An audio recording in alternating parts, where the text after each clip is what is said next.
CIAFA, Sistema de Autorización y Provisión de Medicamentos Oncológicos. Confiabilidad y seguridad. Certificación en normas ISO 9001.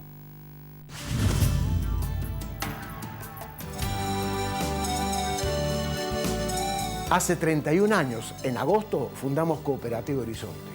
Hoy es casi la única opción para 8 de cada 10 cordobeses que no pueden acceder a la vivienda propia ni por el Estado ni por el sector lucrativo privado. ¿Y cómo se logra esta accesibilidad? En Córdoba Capital adjudicamos casi 80 casas por mes y el promedio elegido por el asociado equivale a una casa de 2 dormitorios, 59 metros cuadrados, ampliable y aún con la posibilidad de establecer un emprendimiento pyme. Su costo total, 310.000 pesos. Y la forma de cancelarlo es mediante libre aporte primero y después de tener la casa con mensualidades flexibles de 2.700 pesos por mes, durante tan solo 6 años de plazo. Lógicamente, existen viviendas más económicas aún, como así también unidades más confortables. Y todo este abanico de posibilidades y facilitamientos son la clave del impacto social de Horizonte en Córdoba. Horizonte cumple 31 años y bien cumplidos.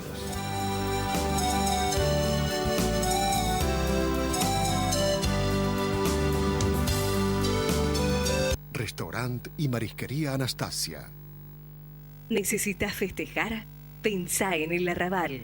Belgrano 899. Reservas 460-2990. Uriel Gacero, fisioterapeuta, kinesiólogo.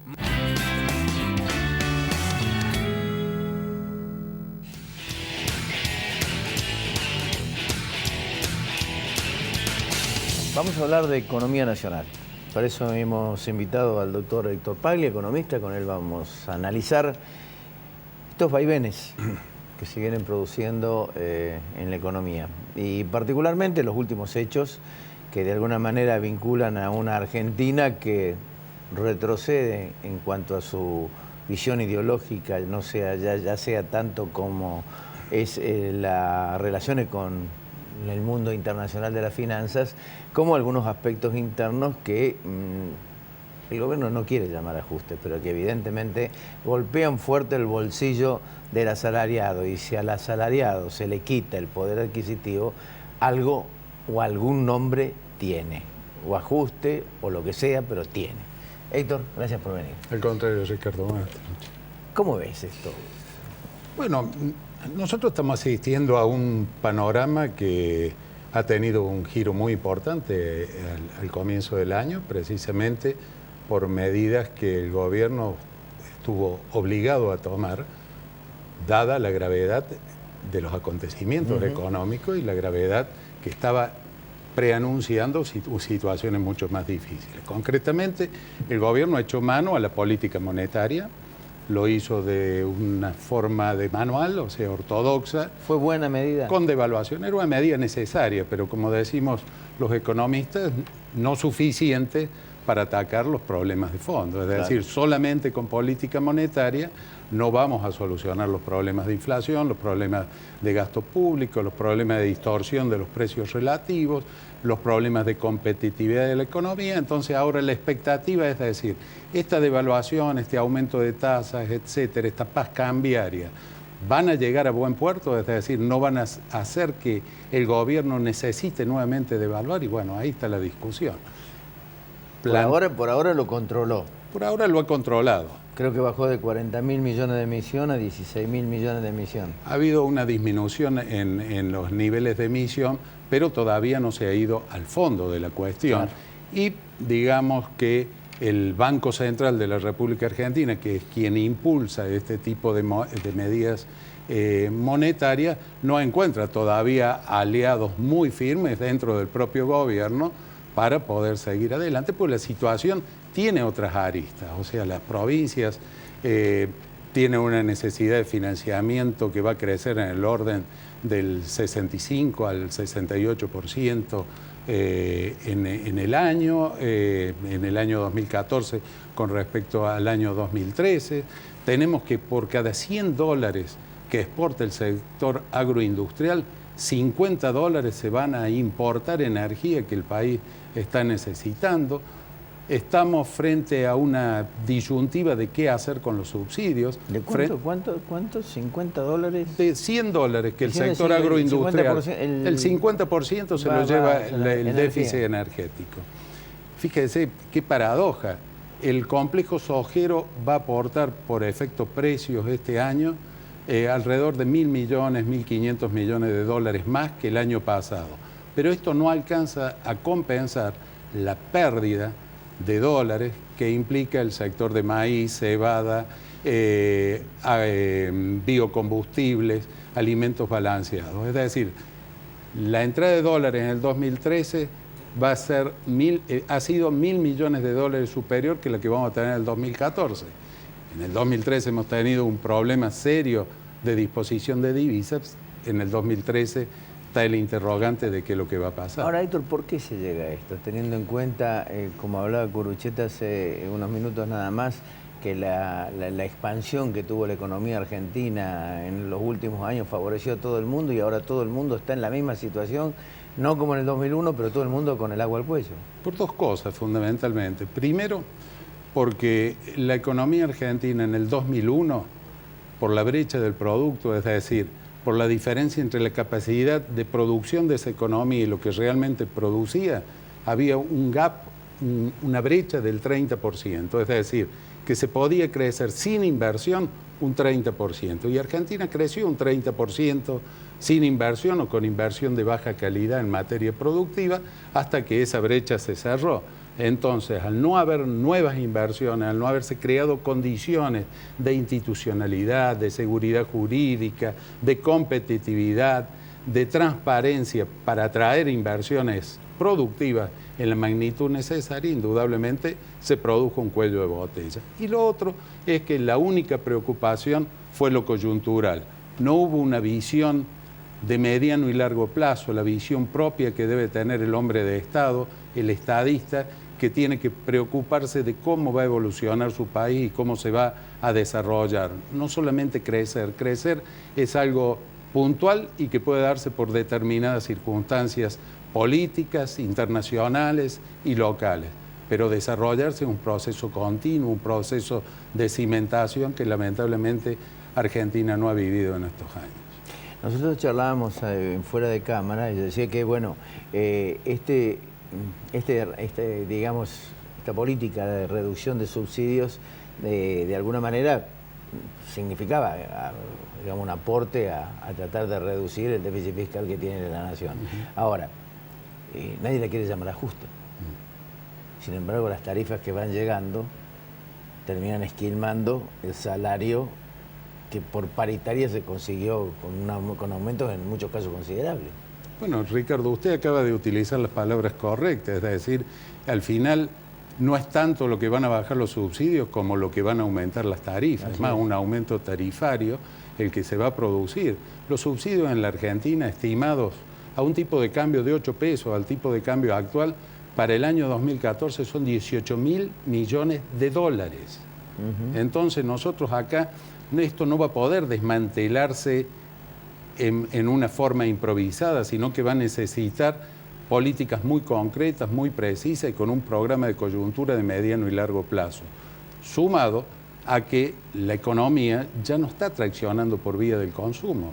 Entonces hay sectores que por medidas puntuales, como el sector automotriz, que sufre un impacto muy fuerte en materia tributaria, ya está produciendo despidos, suspensiones, etcétera. El conjunto de provincias, por lo que dije al principio, necesitando financiamiento para poder pagar incluso los aguinaldos. Ya estamos viendo, hoy ya es noticia en los diarios que hay provincias que están visualizando dificultad para pagar la primera media cuota del aguinaldo.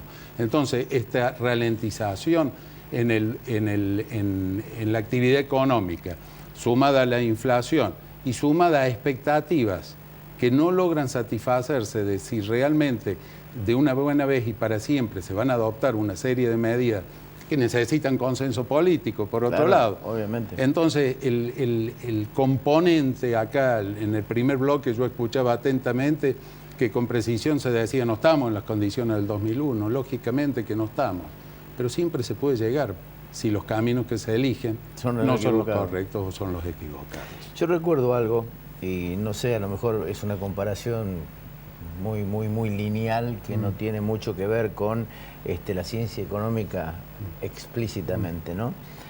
Pero me parece que yo recuerdo año 94, 95, cuando invitaba usted al programa, hablaba usted ya concretamente de la salida de la convertibilidad. Si no se sale ahora, esto puede reventar en cualquier momento. Y había muchos economistas cordobeses que lo miraban con ironía a usted. Es decir, salir ahora de la convertibilidad, ¿qué dice Paglia? Y mucho tiempo después todos coincidieron que era el momento para salir 94 95, porque si no, en algún determinado momento se reventaba. ¿Cómo reventó?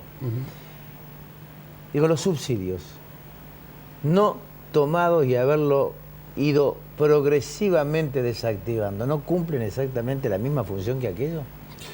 Mire, Ricardo, las herramientas económicas, como siempre lo hemos dicho, no son ni buenas ni malas por sí mismas, sino que no hay que enamorarse de ellas, sino que hay que estar muy atento a cómo se las aplica, en qué momento, y en qué momento es necesario abandonar determinado camino o introducir correcciones. El tema de subsidios es una bola de nieve que ha venido creciendo, que ahora se ve agravada en forma sustancial, precisamente porque no están dadas las condiciones que se dieron al comienzo cuando esta política de subsidio quizás tenía cierta justificación. Entonces ahora hay que hacer un replanteo muy amplio y ir pensando cómo, bien señala usted, cómo se va saliendo gradualmente, porque si no, la salida siempre se produce. Y si no se produce en forma premeditada, pensada, estudiada, planificada, es como una operación de emergencia. Los riesgos son mucho mayores. Yo recuerdo que usted decía no se puede sostener la convertibilidad con deuda. No recuerdo que usted lo decía en su momento, en el año 94, Yo escribí un artículo en esa época que decía, con déficit fiscal la convertibilidad no se sostiene. No se sostiene. Ahora, digo, tampoco se puede sostener seguir saliendo de los subsidios, particularmente aquellos en tarifas sostenidos, la mayoría en Buenos Aires y en la provincia de Buenos Aires, sostenidos por el resto del país con sus aportes, salir de golpe y que el resto del país pague tarifas exorbitantes por haber mantenido una política de esas características.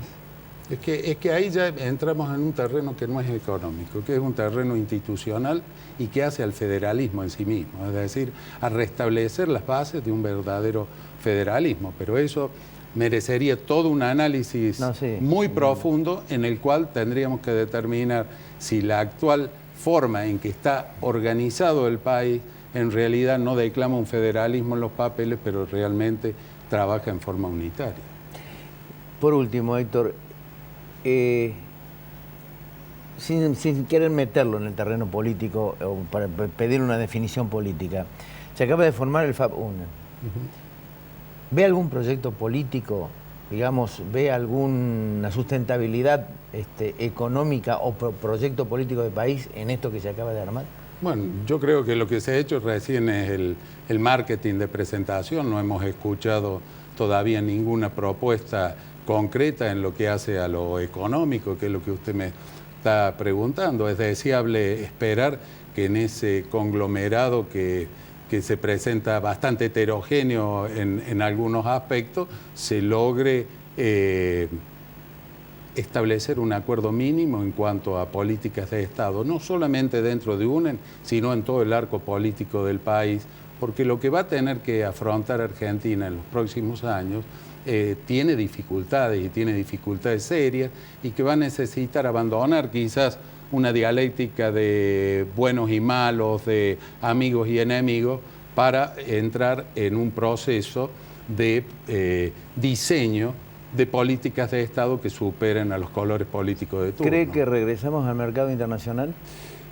No es muy fácil, sí estamos advirtiendo que frente a la coyuntura electoral que se visualiza en el año 2015, está habiendo algún tipo de interés de inversiones que apuestan a futuro, pero financiamiento voluntario yo lo veo difícil. Va a tener que hacer mucho Argentina en esta coyuntura para lograrlo en forma inmediata. ¿En cuánto incide la confiabilidad política en eso? Y es el factor fundamental. Yo creo que por allí comienza.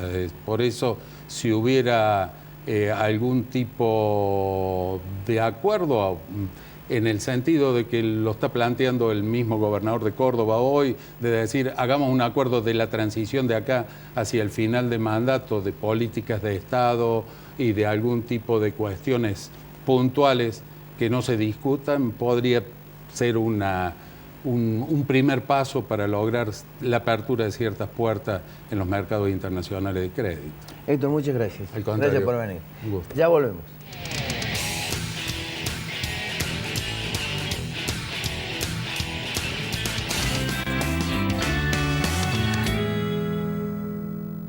Confirmado. En Córdoba está tu mejor inversión inmobiliaria. Obtené hasta un 30% de rentabilidad. Invertí en Ciudad Gama, el desarrollo más importante del interior del país. 17 torres con amenities en un entorno natural de 16 hectáreas. Elegí tu departamento de 1, 2 o 3 dormitorios. Llama gratis y un asesor te visitará en tu ciudad. 0800-777-4262. Llama ahora y cerrá un buen negocio. Gama. Juntos hacemos futuro. Centro Robles, un centro integral de diagnóstico cardiológico no invasivo.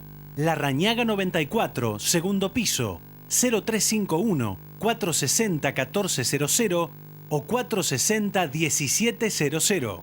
Reina Hada Peluquería. Hernán Lépez, Herrería Artística. Rejas, verjas, soldaduras a domicilio.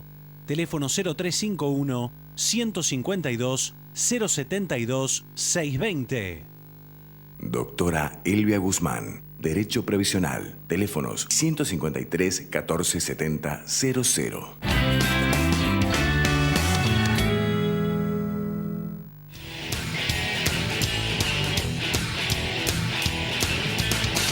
Bien, interesantes reflexiones han quedado de este programa, ya sea tanto en lo político como en las consideraciones provinciales y nacionales que se realizaron. Me parece que tomando palabras de todos los integrantes del programa, el gobierno nacional atraviesa por dificultades, no hay dudas. Más allá de que se obstinen concretamente en negarlo, este no es un problema de la prensa ni de las sensaciones ahora reconocidas por muchos de los hombres K. Yo creo que esto es parte de la realidad. Yo creo que es parte de la carencia de políticas que regulen los pasos de lo que se suponía era progresismo económico, confirmando naturalmente el nivel de pobreza. Más de 13 millones de argentinos ocultos en las mañas del INDEC. Las paralelas con el menemismo se tocaban o se van a tocar. Lo hablábamos con Curuchet. Similitudes de aquella política de la convertibilidad había que salir en 1994, 95, reventaría, decía Paglia, lo decía en aquel momento, y fue así concretamente. Ahora los subsidios, está la falta de inversiones en energía, lo mencionaba Paglia concretamente al tema, más de 14.000 millones de dólares de costo, 50% de las exportaciones argentinas destinadas concretamente a pagar el déficit energético.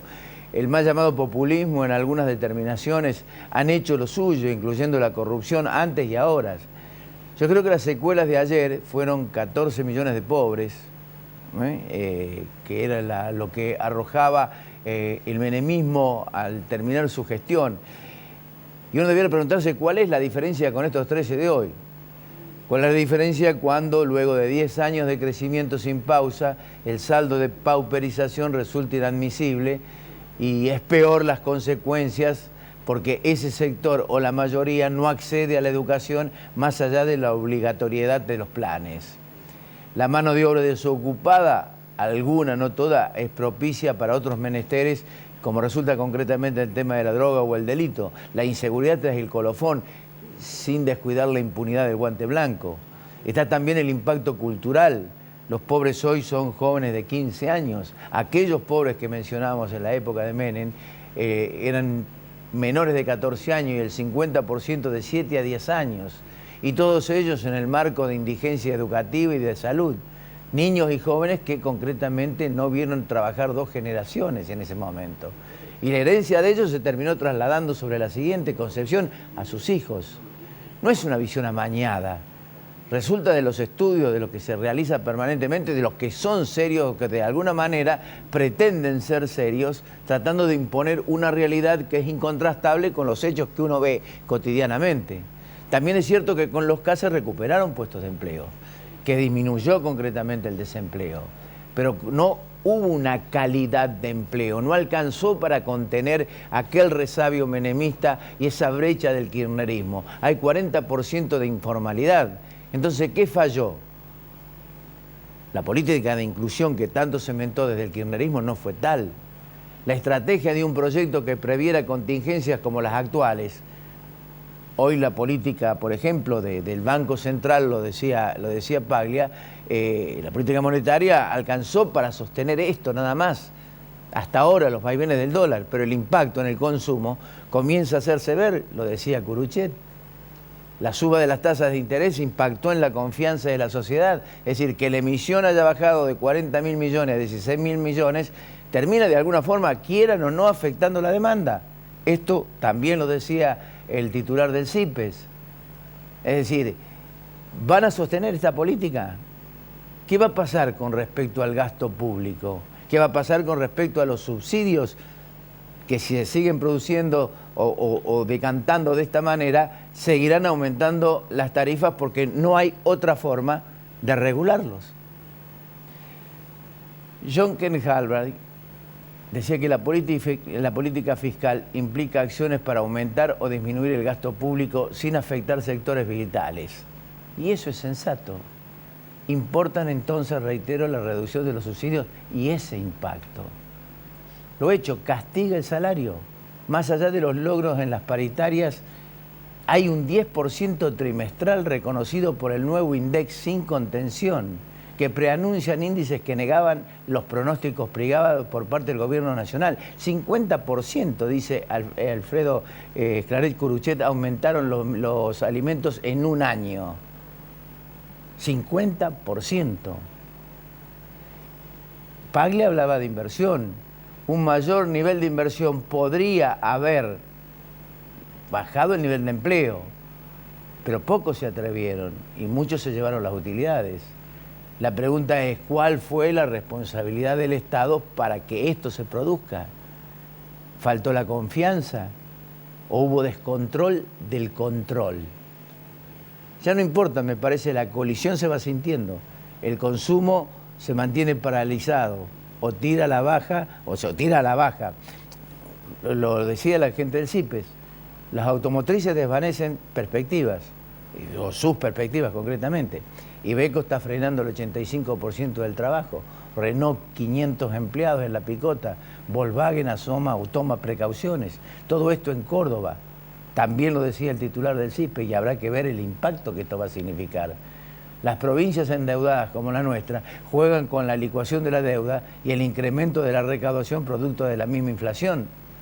Pero hay que ver si ese equilibrio llega a estar o llega a ponderarse, como decía el estudio que realizaba Curuchet. ¿Qué pasaría si se llega a frenar todo esto? Considerando una familia tipo, de acuerdo al INDEC Córdoba, hay que 600.000 pobres producto de 155.000 familias. El CIPE lo tiene en 700.000. En términos ya pasados, no actualizados. Es decir, aproximadamente son muchas familias ingresadas en la pobreza. Brasil demanda menos. Los autos no se venden. La industria es vital para el movimiento provincial. Mire, todos miran la cosecha, todos están mirando a la cosecha, los dólares que van a dejar, la posibilidad de financiamiento y el recupero del consumo. Si así fuera, la pregunta es, ¿qué pasará entonces? ¿Sabe una cosa? A veces es un disparate creerse rico y empobrecerse con sabios proverbios de alguna dirigencia. Simplemente para pensar en los proverbios y en la dirigencia. Ser rico y ser pobre al mismo tiempo es una consecuencia de la realidad. Se pueden presentar la riqueza en los números, pero la realidad implica que esos números terminan siendo falsos cuando la realidad le golpean al rostro. Y eso es precisamente lo que puede estar sucediendo en el país y lo que está sucediendo en nuestra provincia. Hasta el próximo sábado. Marco Aurelio Sosa. En Fabicur ICSA hacemos la vida más segura. Córdoba Limpia. Limpia Cotreco. El Consejo Profesional de Ciencias Económicas de Córdoba. Gama. Juntos hacemos futuro. Instituto San Agustín. Centro Robles.